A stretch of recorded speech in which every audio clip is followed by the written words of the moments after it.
امونه می واخلای ملګرو جنید خان ما انډیا خو تاسو له معلومه ده پاکستان ته چیمپئن ټرافي لنه راځي خو آیا انډیا په خپل جرسي باندې په خپل شرط باندې د پاکستان نوم لیکي کنه ځکه د چیمپئن ټرافي هوسټینګ پاکستان سره دی دینه مخکې ایشیا کپ د ایشیا کپ هوسټینګ هم پاکستان سره چې د هغه ایشیا کپ د لپاره د انډیا کوم جرسي وکنه تاسو لپاره تصویر کې هم ښکاری انډیا چې کوم جرسي و نو هغه کې ایشیا کپ لیکل خو د پاکستان نوم ورسانو لیکل نو دا قانون دی چې کله هم د آی سی سی ایونت وي د آی سی سی ټورنامنت وي نو چې په کوم ملک کې وي نو یې سره لیکلي چې آی سی سی ټي 20 ورلد کپ یا آی سی سی او ډی آی ورلد کپ 2025 2026 2027 او خطه ورسره چې په کوم ملک کې کېږي نو د هغې نوم وي ورسره لکه چې په انډیا کې 2023 ورلد کپ کې کېږي نو د انډیا نوم ورسره بیا اوس د پاکستان کې چیمپئن ټرافي کېږي نو د پاکستان نوم به ورسره نو ډېر خبرونه ډېر ریومرز داسې راتلل چې انډیا په خپله جرسۍ باندې د پاکستان نوم نه لیکي لکه یو قسم لا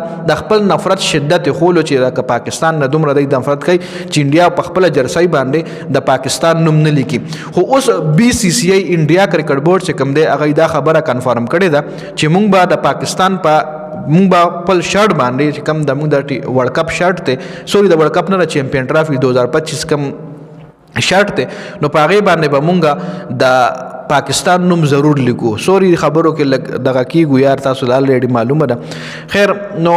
په هغې باندې به مونږ د پاکستان نوم لیکو ځکه دا د آی سی سی قانون دی د آی سی سی رولز دی چې په کوم ملک کې دغه کېږي آی سی سی ټورنامنټ کېږي نو د څومره هم ملکونه په هغې کې پارټیسیپیشن کوي شرکت کوي نو هغوی چې کومه جرسي کوم شرط اچوي نو په هغې باندې به هغوی خامخا د هغه ملک نوم لیکي چې کوم ملک کې دغه هوسټینګ وي چې کوم ملک کې دغه ټورنامنټ وي نو چیمپئن ټرافي 2025 په پاکستان کې ده نو انډیا بي سی سی آی انډیا کرکټ بورډ کنفرم کړی چې داسې هیڅ خبره نشته او موږ به دغه نوم د پاکستان په خپل جرسۍ باندې لیکو دا به راتلونکي ټایم کې پته لګي چې لیکي که نه لیکي ځکه دې نه مخکې ایشیا کپ چې کوم کنه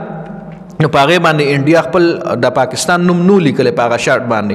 هغې ځکه نو لیکلی چې هغه ایشیا کرکټ کونسل ټورنامنټ هغه د ایشیا په سطح باندې دا اوس چې کوم دی د آی سی سی دی آی سی سی چې کوم دی انټرنیشنل کرکټ کونسل دا د ټولې دنیا ټورنامنټ دی جی نو په دې کې به خامخا د آی سی سی رولز دا دي چې ته به خامخا دغه نوم لیکي چې د کوم ملک هوسټینګ وي